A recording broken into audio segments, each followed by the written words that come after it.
বাঙালিরা শীতকালে সন্ধ্যের দিকে একটু গরম গরম ভেজিটেবিল চপ, পকোড়া এগুলো খেতে খুবই ভালোবাসি।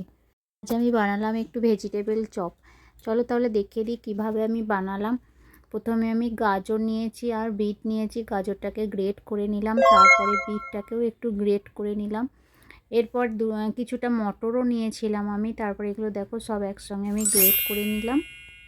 টেবিলের জন্য আমি একটা মশলা বানিয়ে নেবো। দেখো এখানে আমি একটা রোস্ট করে নিচ্ছি মশলা। তেজপাতা দিয়েছি, একটা দুটো শুকনো লঙ্কা, আর দিয়েছি দুটো এলাচ, চারটে লবঙ্গ, আর একটু দারচিনি, ধনে, জিরে, আর একটু মৌরি।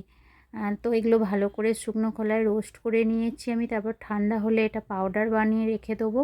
আর তাই ওই তেলের একটুখানি সর্ষের তেল দিয়ে ওই তেলের মধ্যে বিট, গাজর, মটরশুঁটি দিয়ে দিলাম। একটু নেড়ে নিয়ে ওর মধ্যে আদা আর রসুনের পেস্টটা দিয়ে দিলাম। রসুনের পেস্টটা দিয়ে একটু নেড়ে চেড়ে ভালো করে 2 থেকে 3 মিনিট মতো বা 3 থেকে 4 মিনিট মতো এটা ফ্রাই করে নিয়ে এর মধ্যে দিয়ে দিলাম হলুদ, কাশ্মীরি লঙ্কার গুঁড়ো, আর দিয়ে দিয়েছি একটু নুন।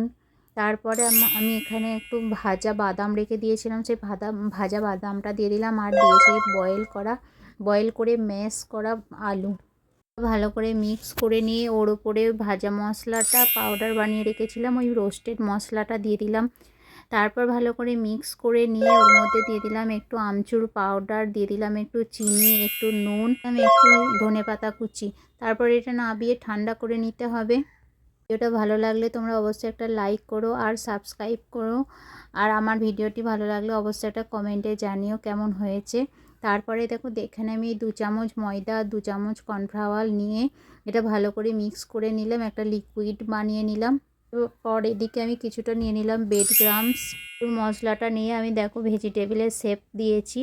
এরপর ওই লিকুইডে ডুবিয়ে তারপর ব্রেড ক্রাম্বসটা মাখিয়ে রেখে দিতে হবে 2 থেকে 3 মিনিট মতো। তারপর হট অয়েলে তেলটা একটু ভালোভাবে গরম হবে, তখন এই ভেজিটেবিলগুলো আস্তে আস্তে টেবিলটা একদিকে ভাজা হয়ে গেলে আবার আস্তে আস্তে অন্যদিকে উল্টে ভেজে নিতে হবে। দেখো আমি কত তেলটা ভাজা হয়ে গেলে একটু কাসুন্দি, টমেটো সস আর স্যালাডের সঙ্গে সার্ভ করো।